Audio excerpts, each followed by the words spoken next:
Hi, I'm Dick Rogers talking about the NHS.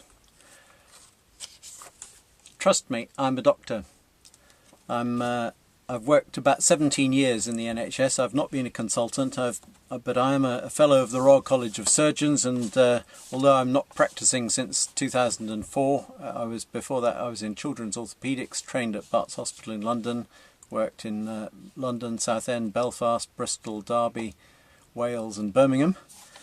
They still send me the Royal College of Surgeons very nice diary, which is nice.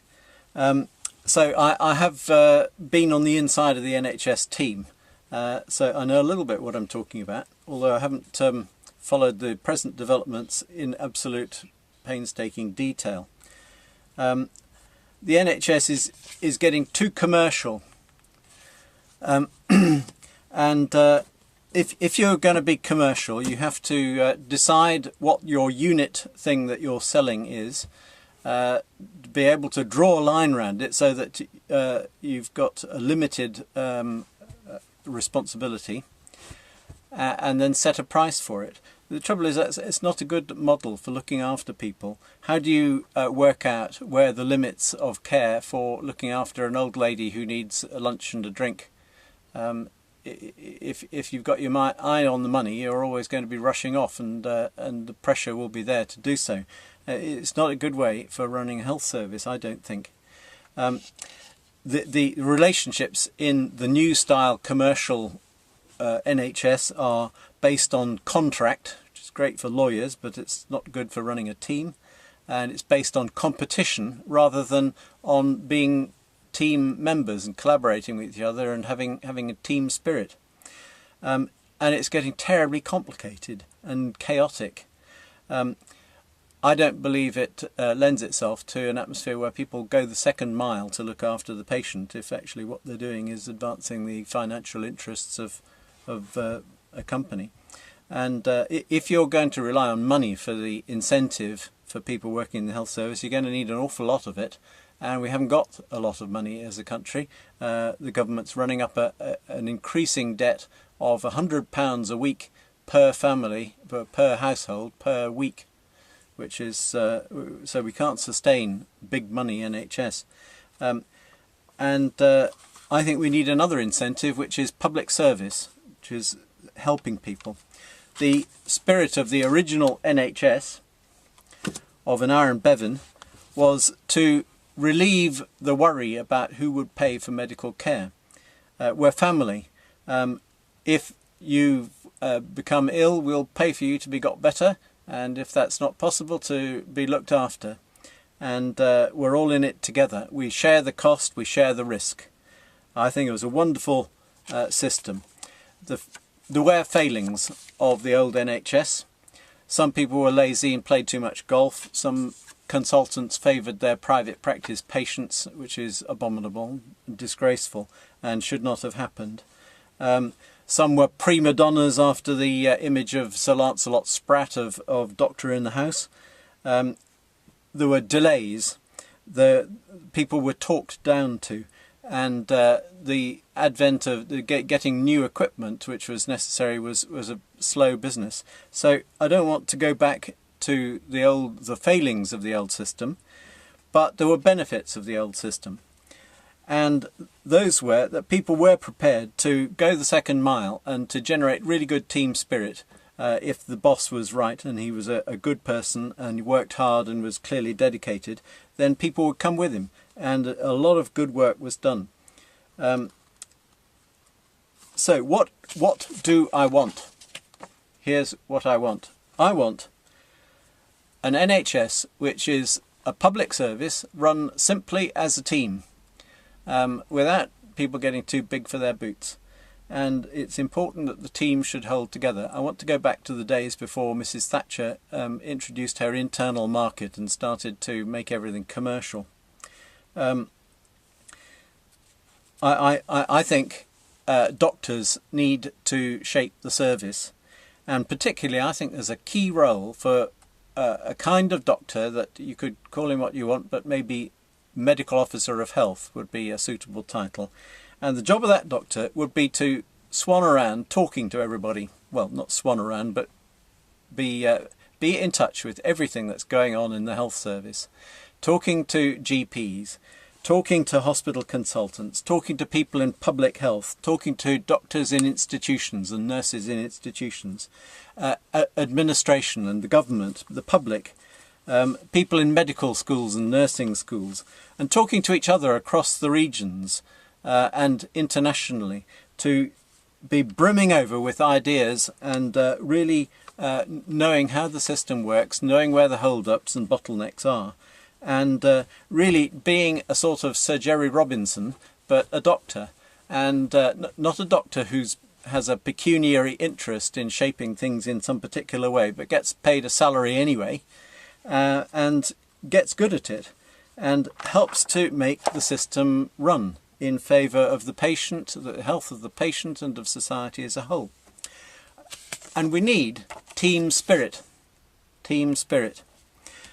I think in any place like a big hospital or something, there should be a works council, and people should be able to talk in an unthreatening atmosphere about how successful the endeavours of the team as a whole are. Salaries should be much more egalitarian. Doctors are paid far too much, and they should be paid perhaps half what they're paid or less. And cleaners and porters and security people and all the other people on whom the team effectiveness depends should be paid enough to make them feel they're really valuable part of the team. And these ancillary activities should be brought in-house, and people should have security of employment. If they don't do their job, then the strength of the team spirit would shame them. But they wouldn't want to do a bad job. They'd want to pull their weight. I think we should go back to regional health authorities and under them area health authorities, so that we can get things organised properly in regions and have certain things done in each region and so on, the way it was before it was mucked up. And we need district general hospitals, and I think probably the regions should coincide with the European constituencies such as the West Midlands, the East Midlands, Yorkshire, the North West, the North East, and so on. No PFI, please, no PFI. We ran out of money as a country, so they did this horrible business of getting financiers to come up with the money to build hospitals and stuff like that. And it's rubbish. It really is nuts. It's terribly expensive and it's terribly cumbersome to alter it. Our local Queen Elizabeth Hospital is going to cost something like £1 million a week over the next 35 years, I believe it is, something of that order. And it's a lot of money, and you can't change it very easily. No capital charge, please. The government introduced a system of charging each hospital 6% of the value of its real estate, the buildings and the land, every year. So they had a desperate incentive to flog off their assets. The trouble is, hospitals need a bit of elbow room. They need enough place to, have enough beds, enough wards, and I don't see why they should all be cramped in and not have any nice grounds or grounds in which to expand when new things are needed. Do away with that system, please. No independent sector treatment centres. These are a really bad idea. The private companies are sort of allowed to come in and do particular specialist activities like cataract operations or hip replacements, but they are allowed to cherry pick the easiest operations on the healthiest people, and the NHS, poor old NHS, picks up the bits when things go wrong, as they do, and that they're paid more per unit job to do this, and they don't train people much, and they take away income under the present scheme from the good old NHS hospitals, who end up doing the harder cases that go wrong and cost more. I think it's fine having specialist units. Orthopaedics has been doing that for a long time, but they shouldn't be a threat, a financial threat to the main body of the NHS.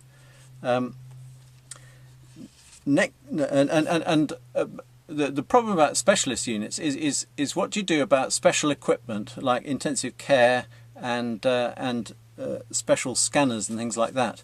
And so there's an argument for having things all concentrated on the same side, but it does make a big hospital. Research and development, R&D. We have in the NHS it's a wonderful, huge test bed for doing research and for developing implants, like really good hip replacements that will last, for developing new kinds of things, for developing drugs and testing them out, for developing new appliances, new medical equipment.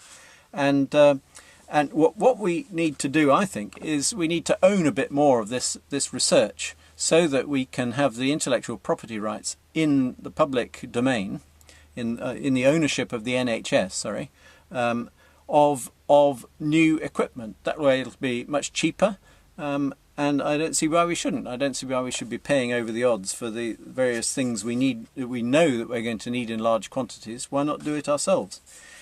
GPs should be employees. Sorry, I know that's a bombshell, because GPs have been used to shaping their own destiny and being businessmen. If they went into medicine to be businessmen, I'm not happy with that. Most GPs, I think, went into medicine to look after people, and that's what they should do. And we shouldn't have it so that they have a lot of attention to the money.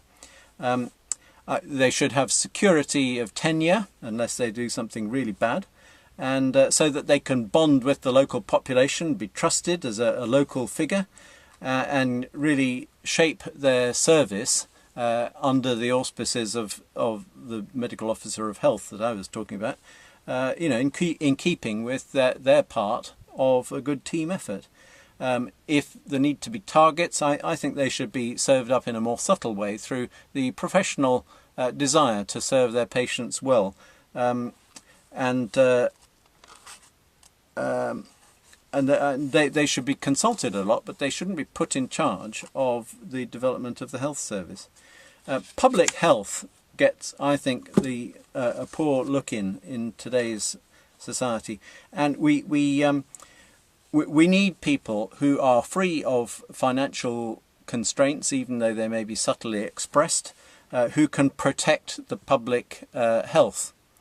And we have lots of things, even in our increasingly long-lived society. We have a variety of things which are a great problem to the health of the public. Asthma, ADHD, depression, heart disease, strokes, bowel cancer, obesity, autism, dementia, addiction, alcoholism, self-harm, sexually transmitted diseases, and lack of immunization. And we need people who are part of the team, who can really give attention to this and make sure that it works, and give a lot of effort and energy into it. It is covered in some way, but it's not as clear as it should be.